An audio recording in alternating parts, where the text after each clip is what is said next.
Good afternoon, good evening. My name is Joe Fish Kay. I am the principal research scientist here at Mozilla, and it is my pleasure right now to introduce you to Mary Gray from Microsoft Research. And she also has affiliations at a wide variety of other places, including Harvard and Indiana. I'm particularly excited about seeing Mary's work here because I think it talks to one of the key themes that I've been trying to bring out in this series, which is the changing role of open source work. When Mozilla started, open source meant open source uh, code, right? And if you look at the manifesto, we explicitly say that we believe in open source code, and that's very valuable. And increasingly, what we're seeing is a change in how open source work is done, in that we're incorporating data as part of that open source work. Mm. The most visible part for that is the common voice work, I think. But we're seeing that throughout the world, particularly of an artificial intelligence enabled world, we're seeing that that role of the human worker in creating the data sets from which you teach and learn is crucial, but often elided in the discussions. So I think the most apparent version of this is the work that Fei-Fei Li at Stanford did, creating the ImageNet project, which was some 40,000 workers, I think. You have Mary's book on this is superb, by the way, and I will plug it because she's probably far too polite to do so herself. But we're seeing that as something that we engage with at Mozilla and that the wider open source world has to engage with on a regular basis. We're seeing this around speech recognition. We're seeing this around text-to-speech as well. And I think we need to be cognizant of that. And one of the things I'm looking forward to understanding from Mary is what the options look like for doing open source work in a data-driven world where you have these ethical underpinnings. Like, what does it mean to do ethical engagement with a crowd worker economy? So that's the big question. I'm looking forward to finding out the punchline at the end, but I'm going to stop talking and hand it over to Mary, and I will take questions. If you're inside Mozilla, on speaker-series. If you're outside Mozilla, ask me questions on Twitter at JoeFish, and I look forward to seeing what Mary and everyone else has to say. So over to you. Joe Fish, thank you. Thank you for the introduction, and thanks for the invitation to come speak with you.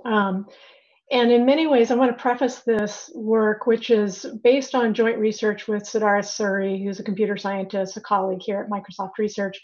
But I want to preface this with getting everybody listening to think about how much they relate to the experience of the workers that I'm about to describe to you.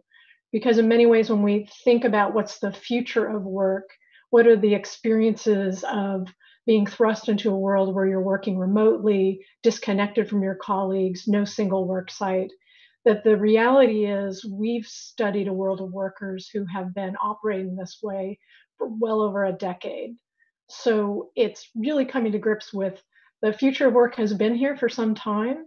And now many people who had the privilege of working in a traditional formal employment setting are experiencing the kind of volatility and chaos that can come with juggling many tasks and projects and managing that with the rest of their lives. So with that, I want to use today to connect this broader sense of what is this work that I'm about to describe to you, what does it look like, but to hopefully build some connection and empathy with what everybody's experiencing who's listening today, and also to hopefully start some discussion around what that means for the specific form of telehealth, which we might call contact tracing. So with that, let me start with a definition about what is ghost work and what it can teach us about surviving COVID-19. In many ways, we came up with this turn of phrase to be able to capture not specific workers, but their work conditions. So I'm going to say more about that in a moment, but keep in mind, we're not talking about a specific group of people. We're talking about the work conditions that they're living in. And specifically, we're looking at the case of what we're calling information service work or knowledge work that's coursing through on-demand platforms. So as you said, Joyfish, there's so much about open source work that looks quite a bit like this, where people are exchanging tasks, they're project driven, they're coming together as teams. We wanted to look at a world of task-based, contract-driven jobs that are sourced, scheduled, managed, shipped, and billed, at least in part, through a combination of application programming interfaces and the internet.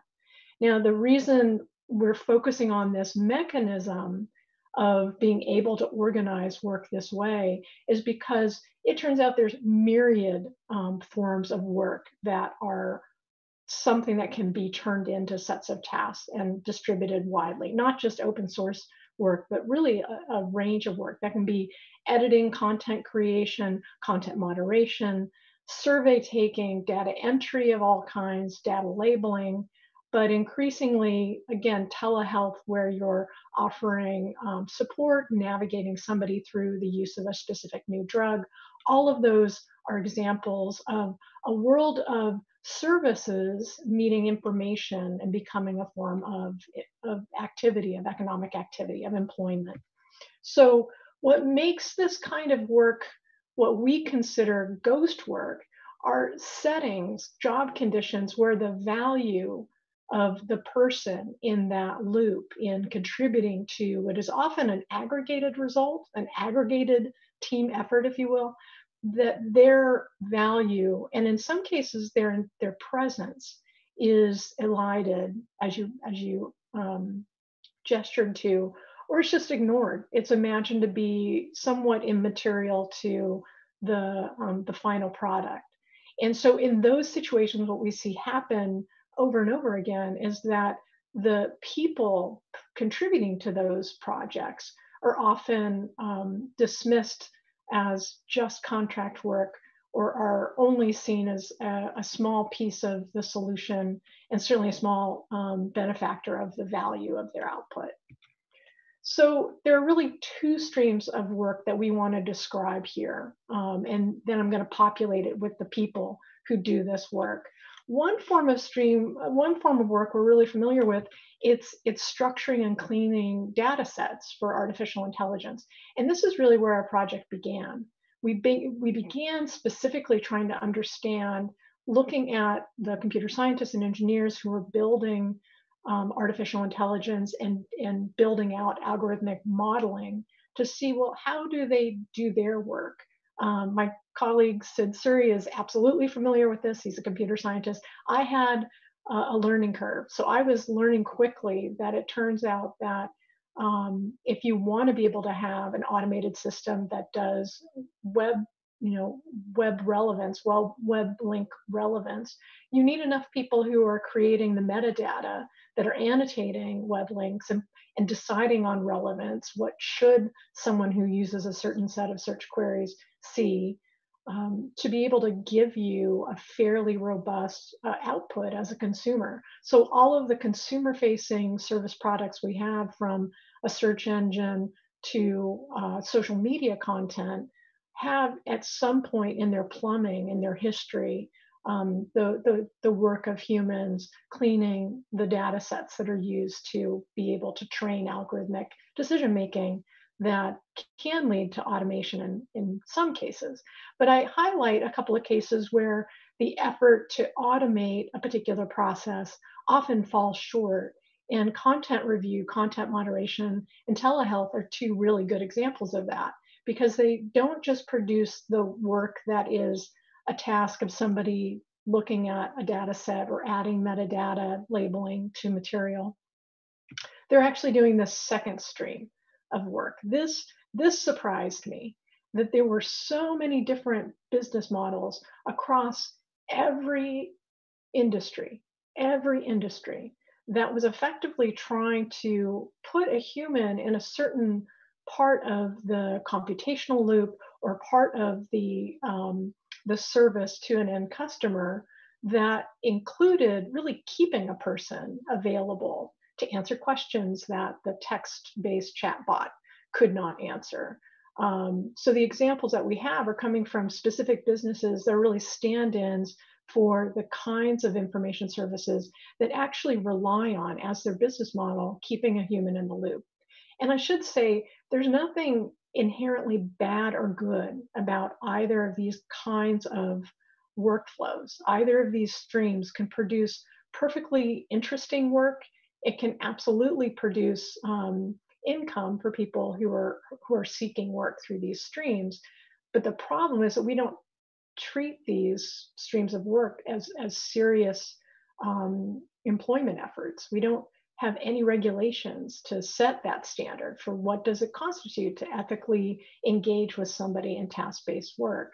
So examples of human in the loop services from generating sales leads. So for an example, a company that we studied that literally takes a scrape of all of the contacts that might be relevant to a specific business. Let's imagine folks who build air conditioners, and they need to be able to figure out how to give their salespeople the best list of people to call in companies that need to buy air conditioners, right? So in that case, it turns out the web is kind of full of junk. You don't want to reach out to the vice president of a company to sell them an air conditioner. You want to figure out who's in procurement, who is the lead in their office who's going to purchase what you have to buy. That's true, again, in every single industry that has something to sell. There's the need to generate the right sales lead. That is a fantastic on-demand delivery service. It's a business-to-business service that an average customer doesn't see. Some other examples, content moderation.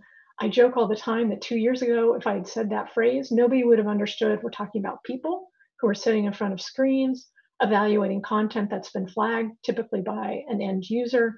And any website that has user-generated content is going to need a workforce of people to review content. Sometimes that can be done in-house, but depending on the scale of your website or social media site, you need legions of people. And Sarah Roberts' book, Behind the Screen, is a fantastic book that covers everything you need to know about content moderation. Our focus was specifically on workers who are not just doing content moderation, but content moderation becomes a case of this other broader world of work. So we're looking really at two distinct streams, but underlying them both is this mechanism. And it means that you can turn tasks into on-demand work, or it could look like ghost work. And this is a diagram of what does this look like exactly? It's any business that has a specific task that demands attention. That can be event planning, that can be writing a newsletter, that can be developing code, that can be responding to a health crisis and needing to hire people to contact people on a list of contacts to find out what kind of exchanges they've had in the last 2 weeks. That's not a hypothetical. So in this case, you can have any business with a task come to a platform and be able to put that task on that platform and create a set of rules. We all know what algorithms are. Create a set of rules that are going to structure the relationship from putting a task on a platform to be done to how it's executed, how much time somebody has to execute it, paying them for that task. All of that can be managed algorithmically.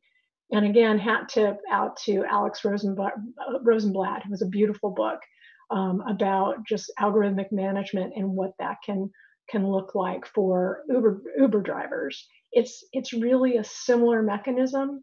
And what changes is what's that company, the black box in the middle of the platform? What is it that they're managing? What is it that they're matching from the business demand side to this world of a supply side of people on the other end of a screen who can sign up for an account?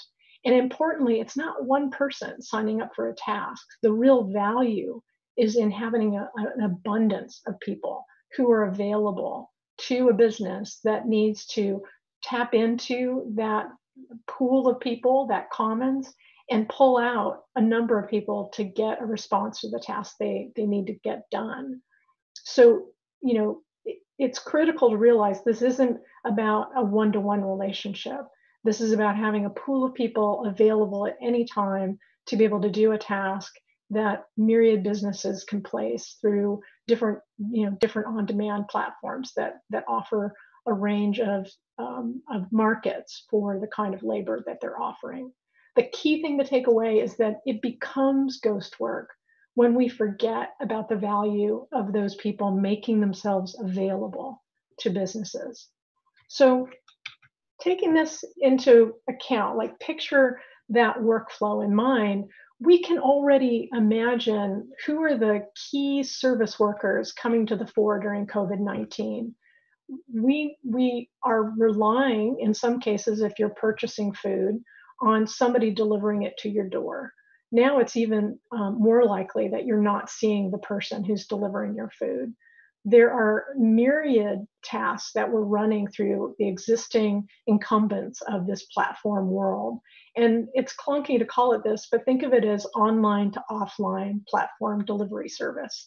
So it means that you're going online, you're ordering something as a consumer or as a business, you have a demand, and you want this particular task met by somebody who's on the other side. The person on the other side is using that platform to access the work that you're putting out on the internet, and they're delivering that work to you, that whether it's getting a fast order to you or delivering furniture because you didn't have a home office set up before COVID-19. But that's a visible set of services. Our research was touching on the kind of information services that are right on the edge, on the surface of our awareness. Again, content moderation, many of us wouldn't have realized the hundreds of thousands of people who are engaged in content moderation for those two work streams, both training algorithmic models to identify material, but importantly also kept in the loop to be able to review material. Below the surface is this burgeoning world of on-demand, online to online information services. That means, particularly business to business, you as an end consumer will absolutely benefit when U-Haul rents you a vehicle and you are able to text to their customer service and you don't realize that that person isn't in a call center, they're working from home. And they're able to respond to your query about where you can find another U-Haul facility to trade out the broken down truck that you have. Accenture is a major figure in providing the kind of data labeling necessary for tons of research going into diagnostics analyses, for example. Upwork, probably many of you are familiar with it, like just realize that there's not a lot of distance between somebody who's effectively turning to a platform, be able to see what kinds of tasks and projects they could do, entirely organized around short contracts, and the kind of work that might be seem like it's so remote, whether it's doing Amazon Mechanical Turk tasks or other kinds of image labeling tasks that are the heart and soul of ImageNet. They're effectively structured, they're sourced, scheduled, managed, shipped, and billed through application programming interfaces and the internet. So think about this world not as niche jobs. Literally, we're looking at a mechanism that dismantles full-time service employment writ large. And what we're probably all quickly learning is how much of our work is effectively a series of projects and tasks that we can do off-site or at home or in some setting. And that means that they are ripe for being able to be disjointed from one thing that, 7 things I do during the day and turned into a list of 7 tasks that could be distributed.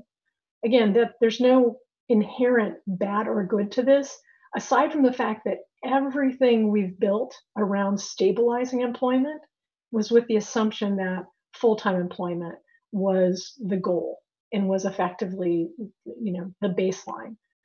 It turns out that much of this effort to be able to disaggregate tasks and services through automation undo much of the full-time employment that we've had in the past.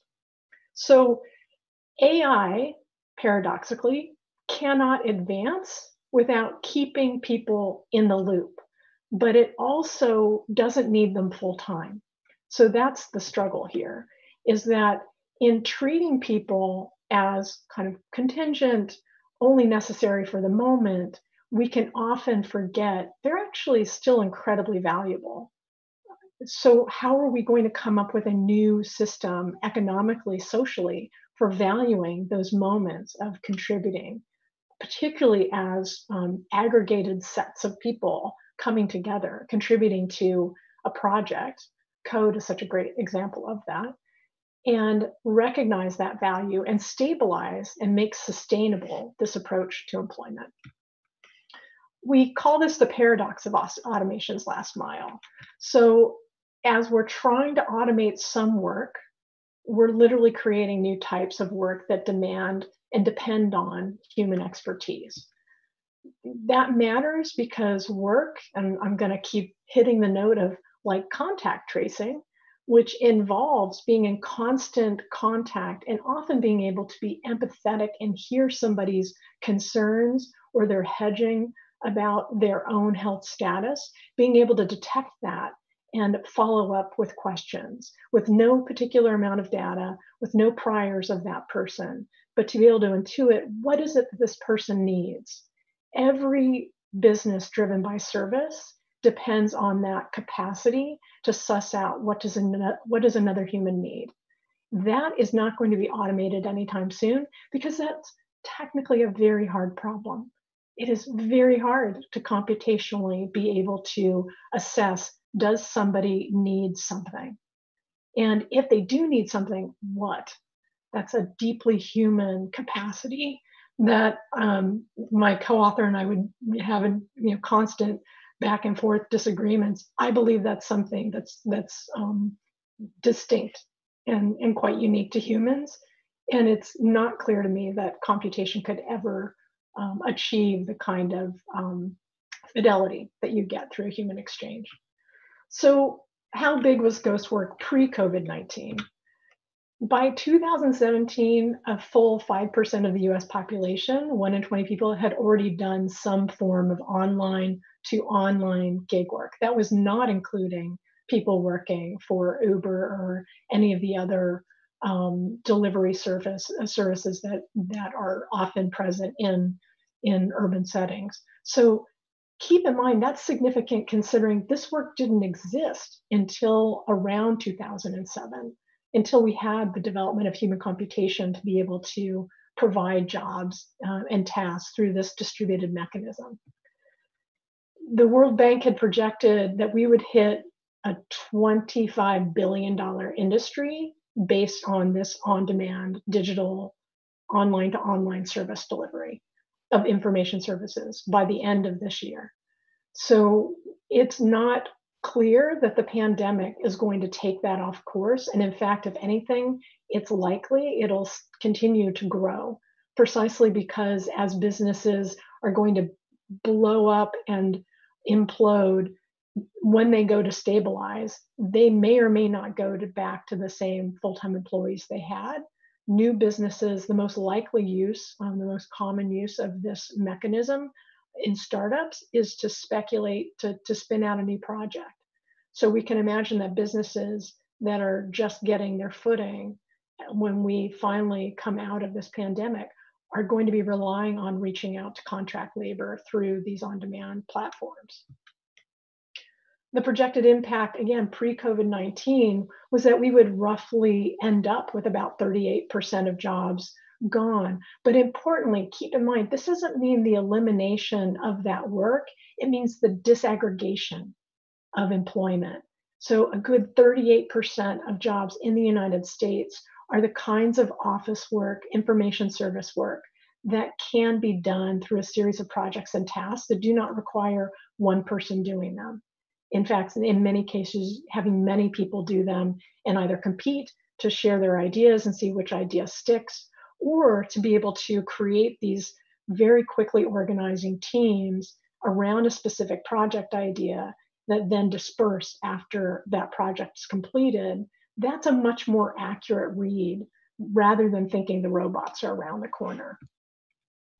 this is not new. And I think that's probably one of the most important things to keep in mind with this discussion. There's nothing new about using contingent contract work to fill in the gaps in the paradox of automation's last mile, to have somebody doing the thing that the machine cannot do.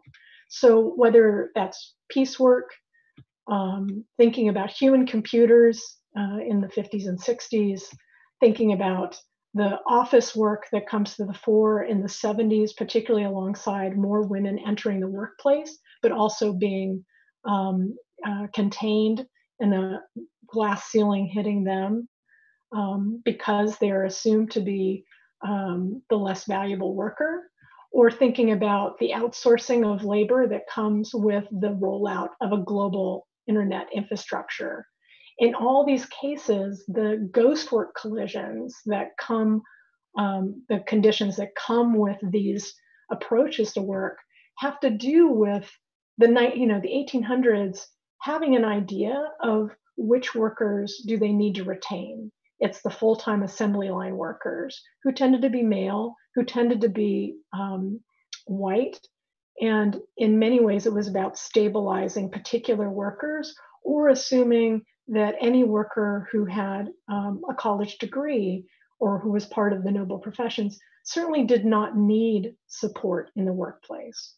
So the policies were really built to make sure that workers on a factory line didn't lose their limbs, or with the assumption that someone college educated did not need any protections at all, that their education protected them. The other kind of condition that slowly seeped into our approach to labor was an assumption that temporary staffing and internet-enabled global supply chains were really periphery. They were necessary, but they were really not core to what's called the return on investment of businesses. So being able to disaggregate pieces of what a company did and handing them off to temporary staff, there was kind of a cultural story we told ourselves that those must be the jobs that really aren't that important if they're not full-time workers, making kind of a causal link without thinking maybe that had more to do with who is valued rather than what they were doing in those workplaces. Because by the time you get to the 2000s and you see a fundamental shift to information service economies so that we're 24/7 delivering content like this, that there's a constant need of churn in expertise for spec projects and for prototyping. And it's that constant churn, not the value of the employee or the worker, but the constant churn that destabilizes work environments. So that means that you don't have the rise in the United States of unions and associations that can make a case for what kind of standard should you set for how you engage people. So contract-based work tends to leave the contractor with the least leverage unless they are a big player. So if you're tiny and you're working with another business, odds are pretty good you don't have much leverage to better your employment conditions or the pay you get. That is absolutely true if you're looking at self-employed workers. So take what I've shared with you about this history and think about the findings we have from looking at this world of work that is effectively the continuation of contingent workers filling in the gaps, either training artificial intelligence or subbing for it when it can't really do the job. And we wanted to get at these workers in a very specific way and understand not just the kind of computational approach to what they're doing, how often are they doing something, where are they doing it, but what's their experience of it? How do they make meaning out of the work that they do? We surveyed thousands of people. We interviewed hundreds of them. We spent almost 2 years doing fieldwork observing scores of people's work at their own offices, in their homes, at cafes, in both the United States and India. We ran behavioral experiments to understand how they were valuing their time compared to money. We mapped where they are. We looked at transactional data, the analysis of how many of these tasks and projects are flowing on the 4 platforms that we studied to get a sense of the shape and the space of this world. And we're drawing effectively on the methodologies of both anthropology and computer science and trying to bring them together. So looking at 4 different companies that are basically stand-ins for the business models and the sectors that are coming to the fore to generate this kind of information service work. We're leaning on their workforces to inform as a case of this broader world of on-demand work. Again, they're all over the map, but there are certain patterns, and I'd be happy to talk about this in the question and answer. There are certain patterns to where people are able to pick up these kinds of tasks. And it often is an overlay of where is their internet connectivity? Where are there the kind of language skills that are valued in these information service markets? So I want to share with you just a couple of the findings from our research, and then I want to link it to this conversation about the value of humans in the loop of contact tracing. What we found, very importantly, is something fairly common across any ecosystem, particularly social systems, where there's an open call, where there is no structured assumption about who can come and go. Whether we're talking about a Facebook group, Wikipedia, or your hometown book club, you see a similar distribution of participation. You have about 10%, we call them always on, of people who effectively spend 40 to 60 hours a week, different times of the day and night, earning a living, and for in their terms, their sense of full-time employment. And they're cobbling together many different platforms to be able to produce a stable income stream for what will sustain them economically. But there's a core group we call regulars, who are about 20%, depending on the platform, but about that range, who are just as importantly available. They've picked a time or a day, a set of hours, and they routinely go back to that time in their schedule to be able to pick up tasks and projects for the economic gain and for myriad other reasons as well. And what's important to understand about this group of regulars is that when always honors step away, it's the regulars who fill in so that the consumer or business who's hiring folks on demand never know the difference between somebody who's always on and somebody who's regular. Think of it as the equivalent of full-time and part-time. If you have somebody who's part-time, imagine if they can execute on what you need as effectively as somebody who's been in their job for 20 years. That is precisely what regulars bring to the table, and they're a critical part of this workforce. There is no version of on-demand labor markets that strips it down to a core group of people who are always on, who are equivalent of full-time employees. Why? Because this is exhausting work. For the most part, the 10% who are doing this have figured out and are drawn to and able to make this work for them as their only income stream. Those 20% regulars, they have other constraints on their time, but they're equally able to give what they have to offer when they're available. So there isn't a way of keeping the value of the spread of people involved if you just limit it. And for Mozilla for the Mozillans out there, think about code. You've got the folks who are just hardcore, always at it, hammering away. And then you've got this person who's regularly there and they're holding down the fort and they bring a lot of value. There's a last part of this curve that's critical. The experimentalists are people coming in and out of these on-demand platforms, trying it out. And they have their reasons for coming and going. Often for the workers we were studying, their reasons for leaving, and thankfully we had a methodology for talking with them, was that this work was too confusing. It was too difficult to get a toehold on what exactly could they do to be able to increase their participation. That had everything to do with the next data point I'm going to share with you. So it turns out that this Pareto distribution ends up producing a lot of different ways of relating to your work. So when we asked people, how do you describe what you do to other people?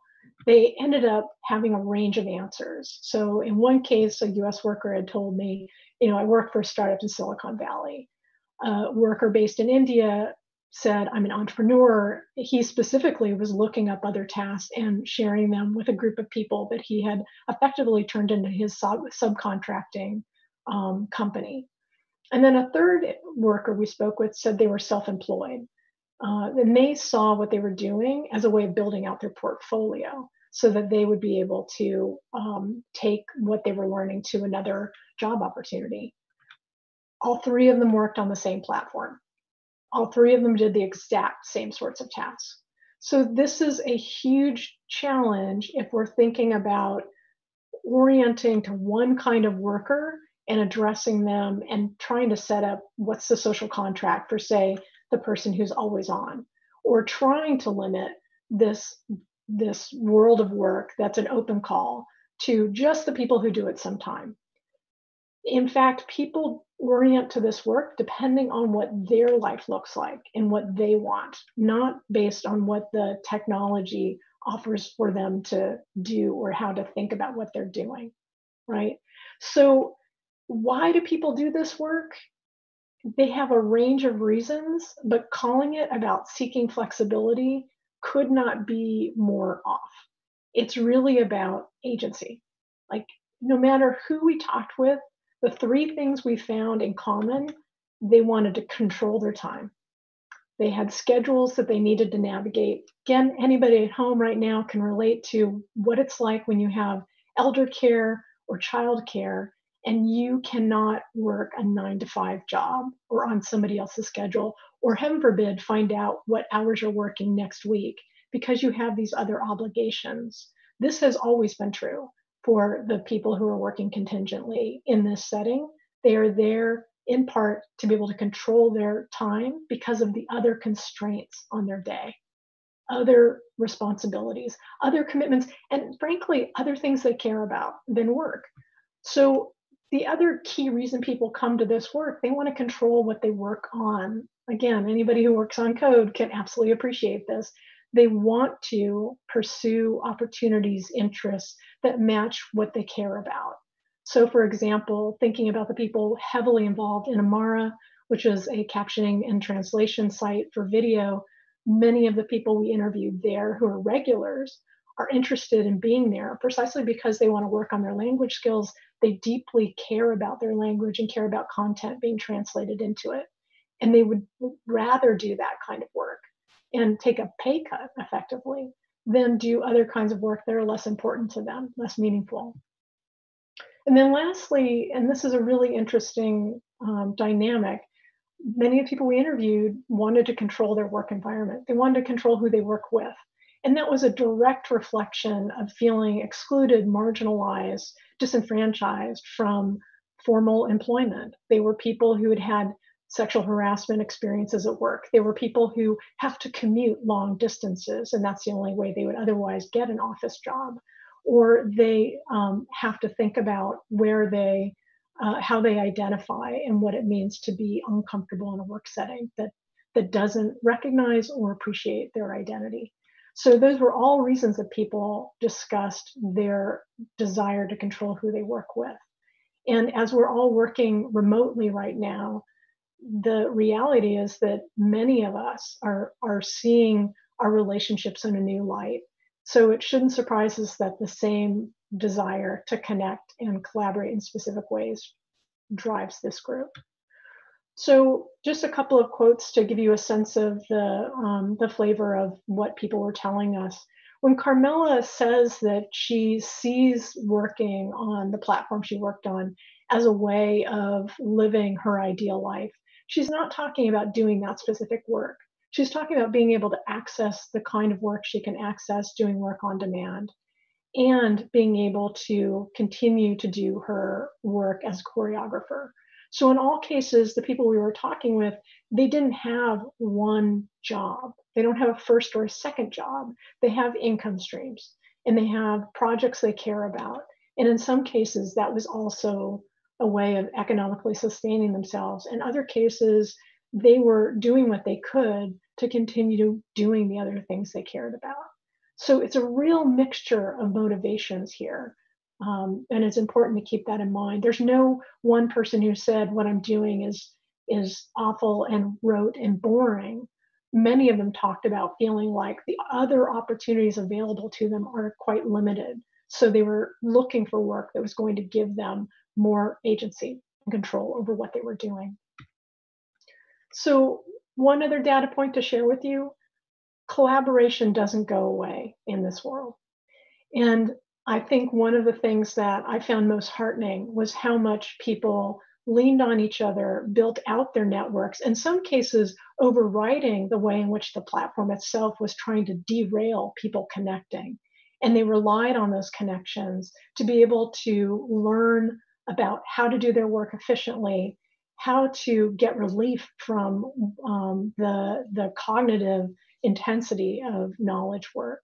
And really just to build up the same kinds of social connections that any of us experience in our work lives day to day if we're in an office setting.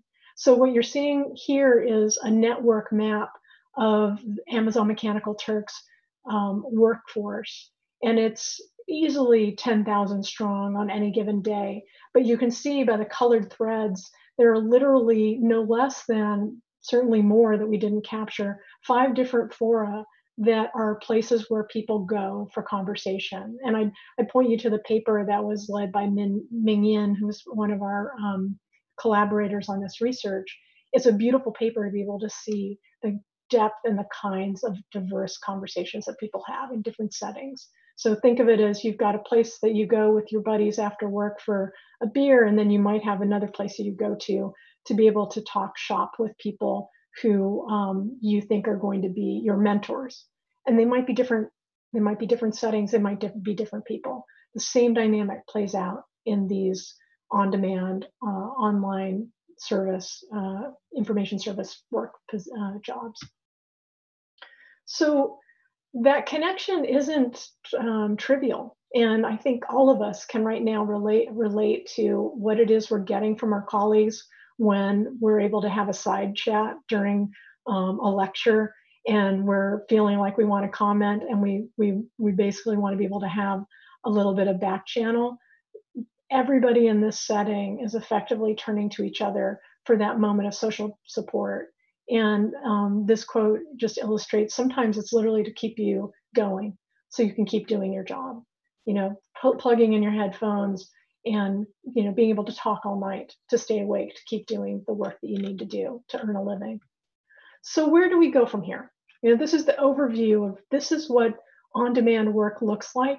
It becomes ghost work when we as customers and as companies don't know how to show our value, how much we depend on those workers. When we literally can't translate our current contemporary approach to supporting work into what it looks like to support somebody who's working task by task, project by project.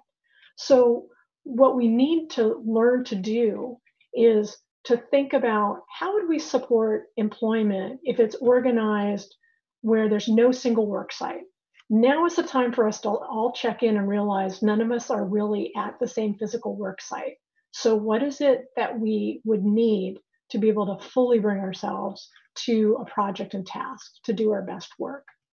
And if you don't have a single employer of record, which in the United States means you don't have a champion for your benefits, whether that's access to healthcare or to be able to have a manageable approach to your retirement funding, sick leave, childcare, then what would we need to do to think about making sure those benefits that we associate with full-time employment are something that are readily available to anybody who's working?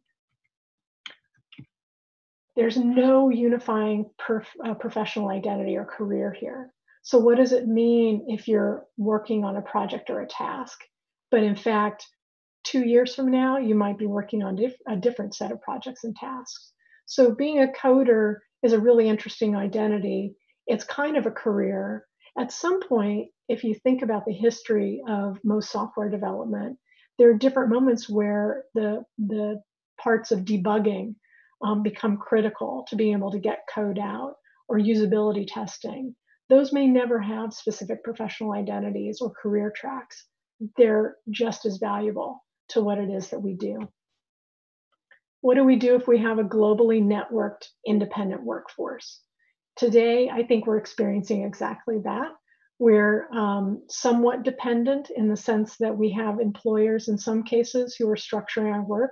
In other cases, many of us are literally rethinking, what can I work on today? What needs to be done today to address the pandemic, for example. We don't do that work independently. We're always networking with other people to accomplish something. So what would we need as citizens, as fellow workers, to be able to have support to make that sustainable?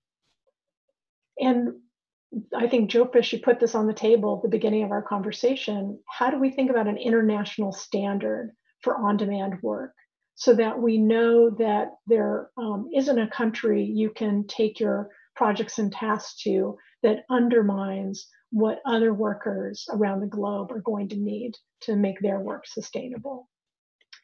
Right now, we don't have an economic model for how to value collective contributions to creating projects and tasks. We know how to pay individuals as employees for a piece of their work, but if more and more of our work effectively becomes disaggregated into a series of projects and tasks, what will it look like to fully be able to account for the value of a collective effort?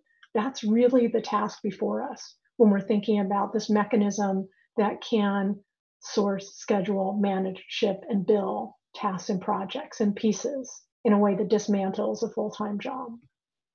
And then lastly, right now, there are no laws, arguably no laws that govern how to manage on-demand employment.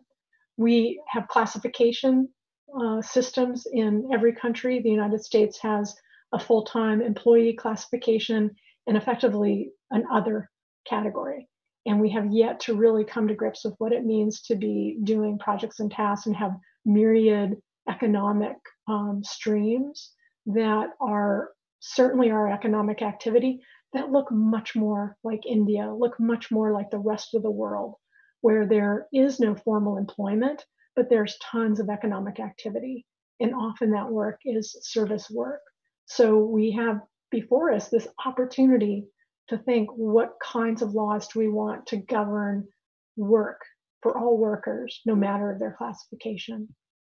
So what does this have to do with contact tracing? And now I want to open it up as quickly as possible with the time we have left. When the conversation around automating contact tracing started bubbling up about a month ago, what struck me was that many folks in tech were completely understandably and beautifully bringing what they have to the table, which is coming up with tech that might solve a problem. I think the biggest challenge is that contact tracing as a way of understanding who might be infected, and then contacting that person and finding out who might they have crossed paths with, engaged with, that needs to know that they may have been exposed to a contagious disease. This is 100 years old as a health practice in epidemiology. It has always relied on myriad community health workers, volunteers, professionals in medical communities, racing out quite literally to individuals and having a private, often intimate conversation with somebody about something incredibly scary, which is potentially having contracted a contagious, deadly disease. I know about this work from the 1990s. I used to be a community health surveyor with Stop AIDS Project in San Francisco that specifically worked with HIV and AIDS, trying to talk with people who might not be comfortable sharing their HIV status or their sex practices. It's incredibly challenging work to get somebody in a moment where we're telling them you might have a dangerous disease, to have the calm and wherewithal to sit them down and talk them through their calendar. So contact tracing can absolutely be automated in part. It will be so wonderful to have machine learning that could recognize where are there cases bubbling up so that we would know which community survey contact tracers, community members would be the best to route calls to be able to contact people and say, okay, I'm in your community, I speak your language, I know who you are in my neighborhood, and I want to help you find health support. So that the toughest part of contact tracing is not the data gathering, it's not data collection, it is a moment of hard conversations about brokering trust between individuals. And the hardest part of contact tracing, it's the moment when you have to tell somebody, you're sick and I need you to go to a quarantine center because you live in an environment that doesn't afford you the luxury, the space to self-quarantine. There's no way we can automate that process. And importantly, it's not that there isn't a place, and absolutely privacy should be a priority. You just had a beautiful fellow talk about this 2 days ago. The challenge is trust is the higher priority in this environment, in this equation, because at some point a health worker needs to know who they need to contact to be able to reach out to them and get health care to them. That's how this process works everywhere around the world where we've combated a contagious disease. And my concern is that we're building technology in the abstract as though it could fit in some way with this process that's a deeply human process. And I'm putting out an urgent call to everybody listening, watching. If you do human-computer interaction, if you know how to think about systems that are assistive and supportive, we need you. We need you to come to the fore so that we can move forward on building out the tools that contact tracers need. So with that, let me end and open it up for some conversation. Awesome. Mary, thank you very much. I think I probably speak for everyone in which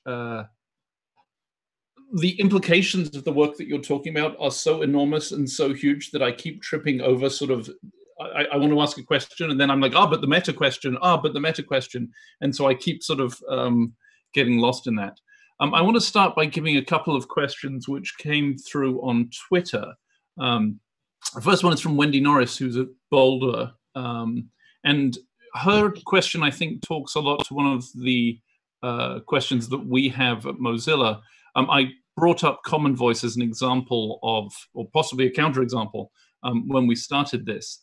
And she asks, is volunteer social good motivated human computational work, like digital humanitarian crisis response or citizen science, is that also ghost work? Or is this fundamentally about the entanglement of money and labor and power? And is that the differentiator that you're trying to get at? I love this question because I think in many ways, the simple answer is I almost wish we hadn't put ghost work out there as a term because it can be a bit distracting.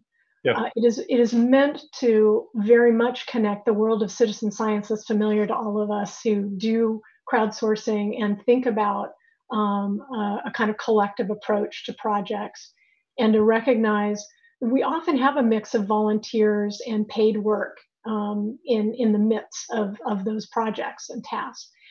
Ghost work is meant to call out what happens when we stop valuing the range of contributions and then start creating hierarchies of who's more important than someone else.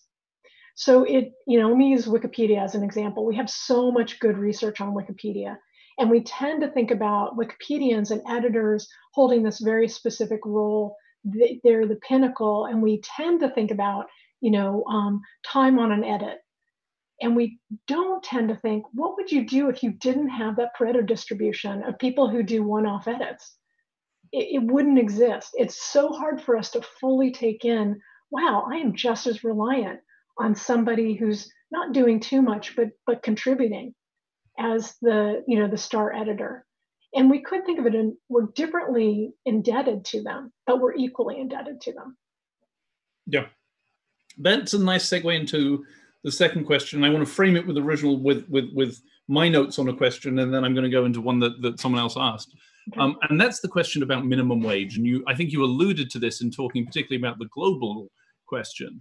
And I think there is a core sort of very practical question, which is, should I ethically speaking, as someone living in California, should I be attempting to if I'm using such ghost workers, such crowdsourcing work to generate the intellectual property that I use, should we be trying to hit a minimum wage? And what are the assumptions there around minimum wage? I had a conversation in December with myself and our principal foresight scientist, principal foresight researcher. I'm sorry, I forget exactly what the title is.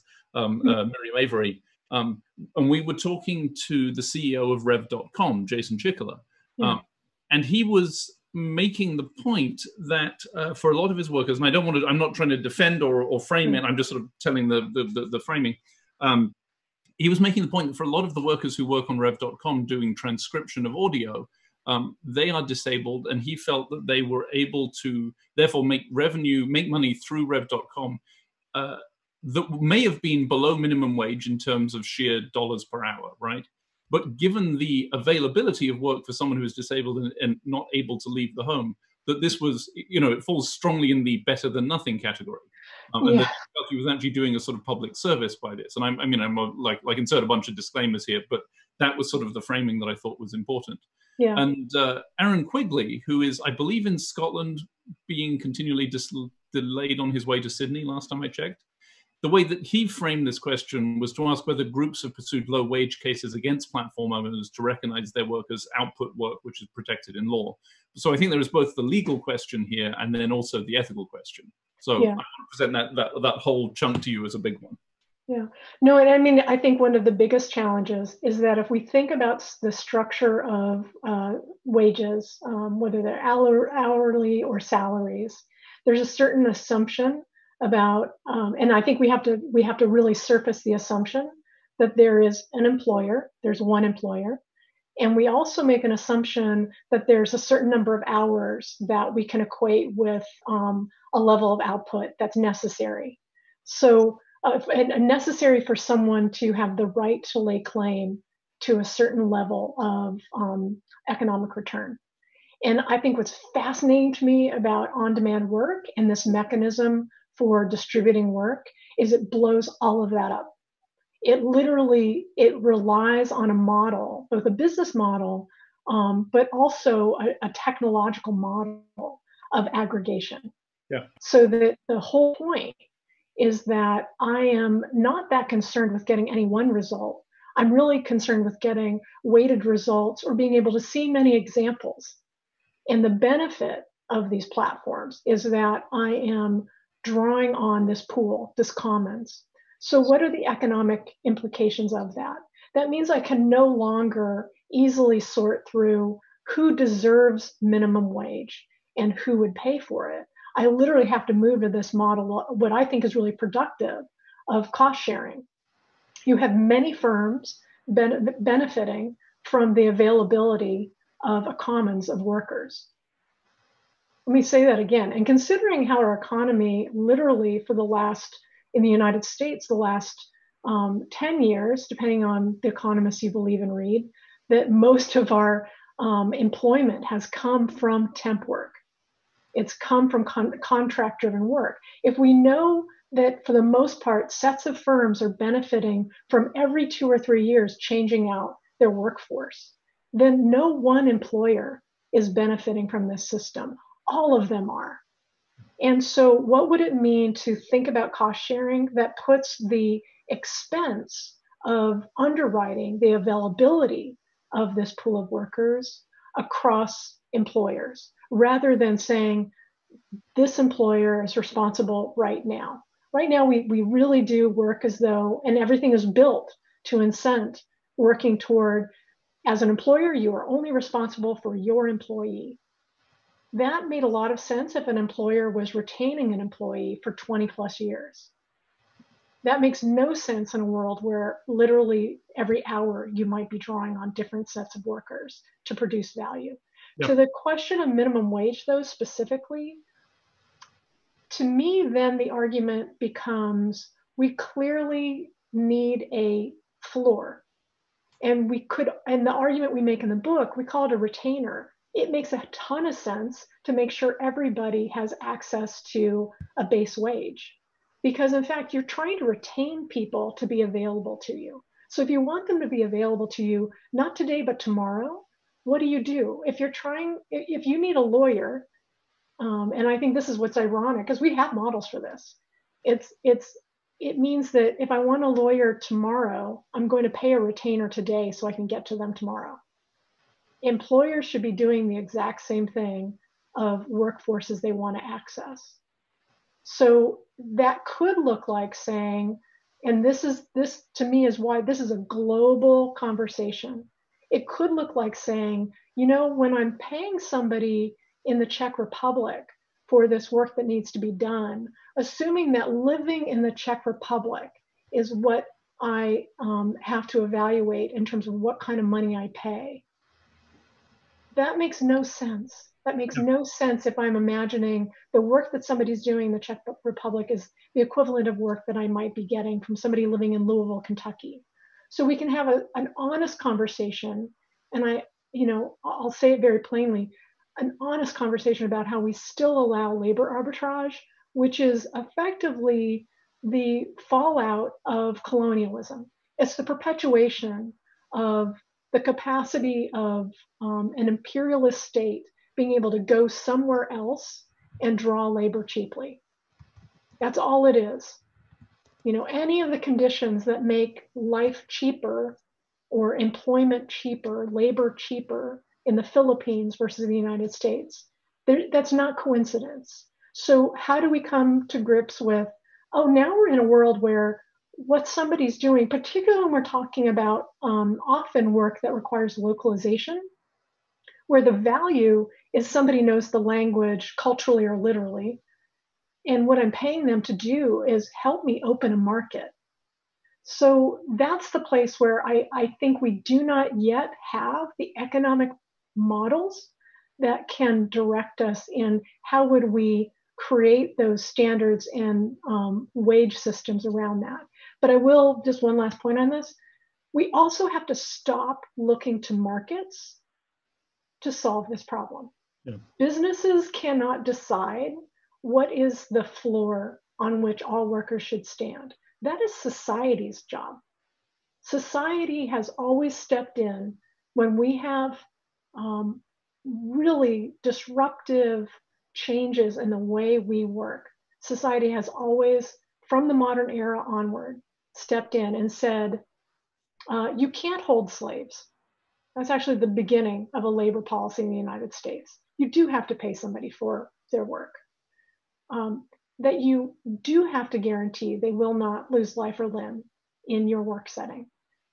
So they sound like basics, but we are literally undoing some of our basics by not returning to our societal charge to decide what is it that workers deserve. So there's a follow-up question which came in through email,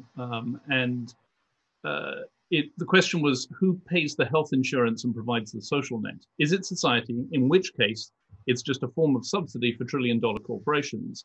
And I think that question, because in a world in which we have some universal basic income or a retainer-based wage, in the phrase that you use in the book, then does it then make it ethical for me as a company working for a non-trillion-dollar corporation, but still as someone working for a corporation, I'm like, well, then it doesn't matter what I pay people since they're covered by the universal base wage, and all I need to do is rely on market forces, then everything is fine. And that doesn't seem quite right either.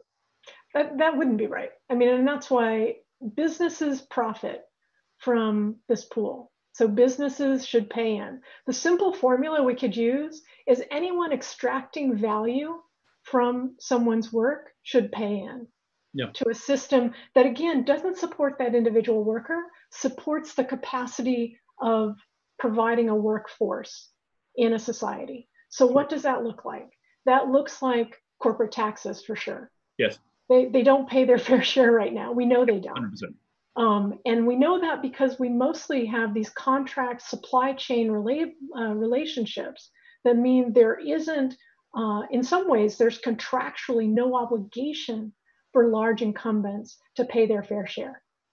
So, we've reached, and in the book we write about the settlement of the Permatemp case, the Microsoft v. Vincano case. That was the moment at which the beginning of, that's 2001 when that case was settled. And not ironically, it's at the same moment, it's like right before the crash, right before the beginning of Silicon Valley kind of reckoning with the bubble, that most of Silicon Valley's labor model was you hire somebody on contract first, you check them out, you see if they work, or you keep it on spec because you don't know if you're going to actually get off the ground. And you don't really hire anybody full time until you have to. Like, is that not the default model of tech? It is. So, many companies operate the same way, and it has circled around to really limit their capacity to do projects for extended periods of time when they want to. So I fundamentally believe this is a moment to be able to say, all companies benefiting from the availability of this commons, this workforce, pay your fair share. That includes public sector, and that includes workers. So we're just not diving, we're not sharing in the costs and the benefits equally. But we could. Yes, exactly. Yes. There was a nice comment that someone put about, I really appreciate all the systems, historical and present, that Mary is bringing into this discussion unapologetically. And I'm like, yes, that's exactly it. Yeah.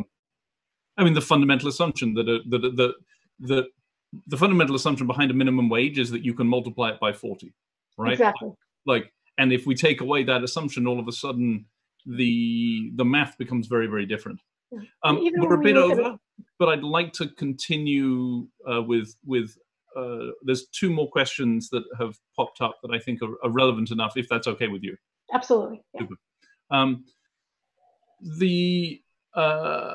The next question, which is the biggest long-term risk for the eroding of working conditions? Is it the differing standards between countries, or a steady stream of new workers willing to start out almost for free to get a foothold, to get exposure? And I think that talks to your point earlier about the different reasons that people were doing things. And you have these three examples of an entrepreneur. I'm working for a startup in Silicon Valley. I'm self-employed building skills for my business. And I'm reminded of the perhaps apocryphal conversation that JFK had with a janitor at NASA in 1962, which JFK asked the janitor, hey, what are you doing? And he's like, I'm helping put a man on the moon. Exactly. And there is something, and particularly when you're thinking about a mission-driven organization like Mozilla, I mean, I think there are obviously other implications there, but I think that role of agency, and I mean, I think this talks to the volunteer question that Wendy Norris asked earlier. What does it mean when someone is recording their language, particularly if it's sort of an obscure language or a less used language, right? Welsh is not an obscure language, but it's definitely less used. If someone is recording Welsh for the Common Voice project, we're like, okay, so what's going on there? So back to the core question was the differing standards between countries versus the incoming stream of new workers willing to work out for free. I think one of the biggest challenges, and this is a very common conversation in freelance worlds, where people rate shame each other. So if somebody puts a lower rate on their work, people will pile on and give them crap for downgrading, putting downward pressure on wages. When we're in that conversation, we're pitting ourselves against each other instead of looking up and saying, who created the conditions under which we are effectively pricing ourselves without any sort of support that's built in to augment the wage we might ask for, right? So let me try and say that more plainly, that in those moments, I would say it's a false dichotomy to suggest that it's either a matter of getting all employees or all employers, all firms, companies to agree on, raising the floor, or it's workers' fault when they push each other down below the floor. That's not where wage setting should happen. It should happen as a matter of policy and regulation. So again, we have minimum wage precisely as a measure to say no company should get away with pricing things so that it means that someone would feel either coerced or they literally have no other choices because they live in a what's called a monopsony, where there's really only one company town who's there as an employer, setting the bar. It is literally to say everybody deserves a certain amount of recognition for the work they do. Our problem is that we are working with a factory floor model for how to set that floor, how to set that base wage. So the base wage could look like, any working adult, and they have families to support, but any working adult, what do they need to work? They do need healthcare, it turns out. And in fact, it will destroy us all that we don't all have access to healthcare. Full stop. Everybody needs access to family leave, sick leave, a chance to step away from their work, because in fact, you can't be effective working if you don't step away from it. Everybody needs access to a plan that helps them save for retirement, because we can do that more efficiently together than separately. Everybody deserves access, and really everybody benefits from access to continuing education. Those are some basics. We outline it in the book. Like, those are basic things that every working adult needs to be able to contribute. So that means if they had those pieces of the puzzle that were part of and funded by every single company that wants to draw value from a worker, they had to pay up to make sure that was available to the worker coming after them, right? If they're going to drain that resource, they better fill it back up. Then we could start talking about setting wages in a marketplace.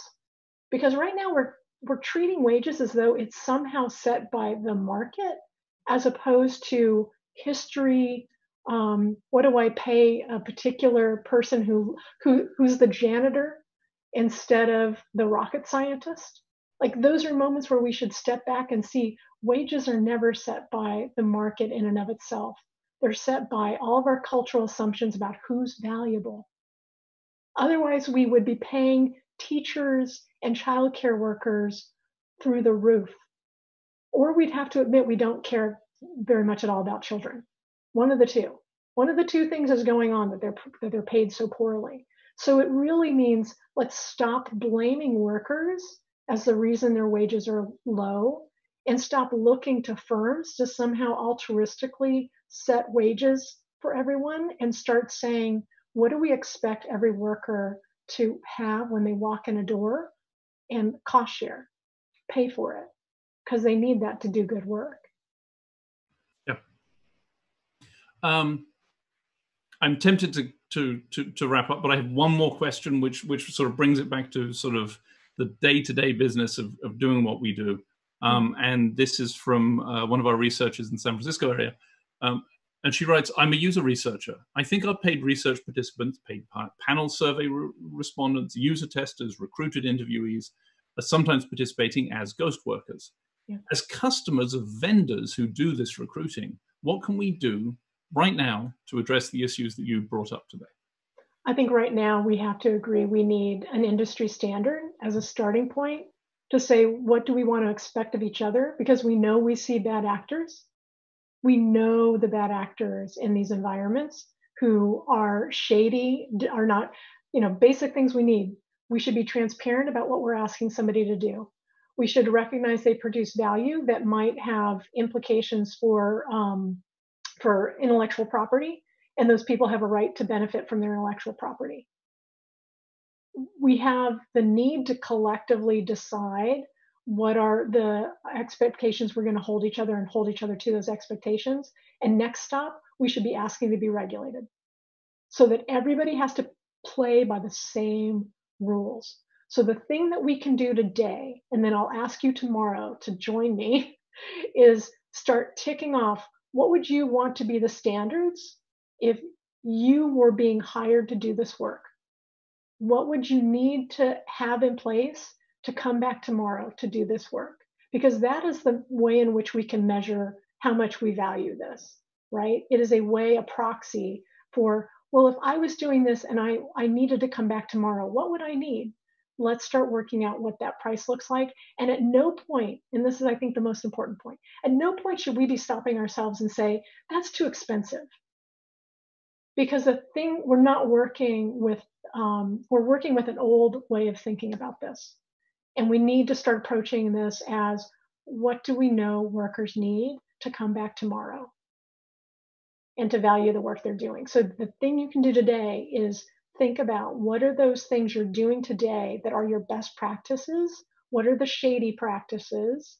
And what are we going to collectively hold ourselves to as a benchmark for, these are the things you do when you're hiring somebody? Let me give you, this sounds like a wild analogy, but there was no moment in which the market said, child labor, we should get rid of that because it's just not pretty. It wasn't the market that did that. And we still have child labor today, but it was genuinely society and workers and people within companies saying, I don't feel right about this. It's not right to do this. And money be damned. Because at some point, denigrating people, whether you make money off that or not, it denigrates all of us. So we have to collectively come together and say, what's the new benchmark we're going to set? I love that as an example, and I love the child labor example as a precursor, as an exemplar. Yeah. All right. I think we should stop at that point. I want to mention we've had a couple of glitches on the feed. If you're watching on YouTube or MO, we'll be replacing the glitched video with the live one. For various reasons, there's an ISP in Florida which is causing some problems. I don't even want to go into the details about why that. But on the video feed, we'll put up, and in case people were missing some of the stuff in the last 20 minutes or so. So, Mary, I'd like to thank you very much, and I'd like to thank all of you listening for your questions and engagement and things like that. Thank you, Joe. Thank you very much. Thank you. Take care. Bye-bye. Bye. Be safe.